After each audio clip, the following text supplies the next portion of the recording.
পৃথিবীতে সবচেয়ে নীরব, সবচেয়ে শক্ত অথচ সবচেয়ে ভাঙা মানুষটির নাম হচ্ছে বাবা।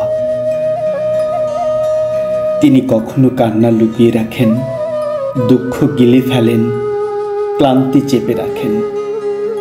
বাবারা কাঁদেন না, এটা সমাজ শেখায়। কিন্তু প্রতিটি বাবার মনেও লুকানো থাকে এক সমুদ্র গোপন কষ্ট।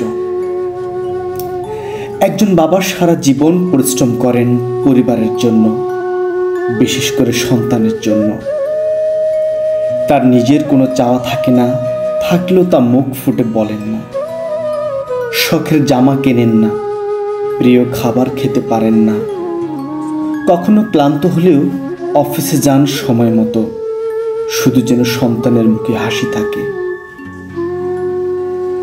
বাবার জীবনটা যেন একটা ছায়ার মতো, দিনের আলোয় দেখা যায় না, কিন্তু সূর্য ডোবার পর যখন অন্ধকার নামে তখন টের পাওয়া যায় সে ছায়া কতটা আপন ছিল। একটা সময় আসে যখন সন্তানেরা বড় হয়, নিজ নিজ জীবন নিয়ে ব্যস্ত হয়ে পড়ে। তখন অনেক বাবা চুপ হয়ে যান। তারা ফোন করে না, শুধু অপেক্ষা করেন একটুখানি খবরে। রাতে খাবার টেবিলে বসে বলেন না, তোমার কথা খুব মনে পড়ে।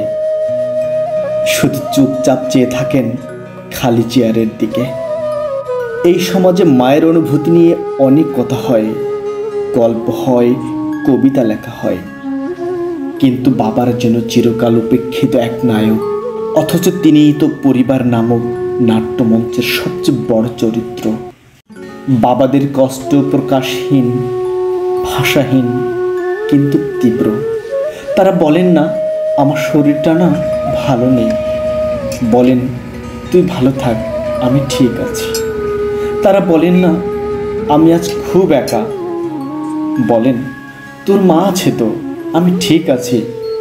এই ঠিক আছি শব্দের আড়ালেই লুকিয়ে থাকে বাবাদের সব না বলা কান্না, সব গোপন কষ্ট। তাদের জন্য বেশি কিছু হয়তো করা যায় না, কিন্তু একটিবার ফোন করে বলা যায়, বাবা আমি তোমাকে ভালোবাসি। এই ছোট্ট কথাটাই হয়তো হয়ে উঠতে পারে তার সমস্ত কষ্টের বিদায়। বাবা, বাবা শুধু বাবা নয়, এক সৈনিক, খেটে যায় আমরণ, সে তো দৈনিক।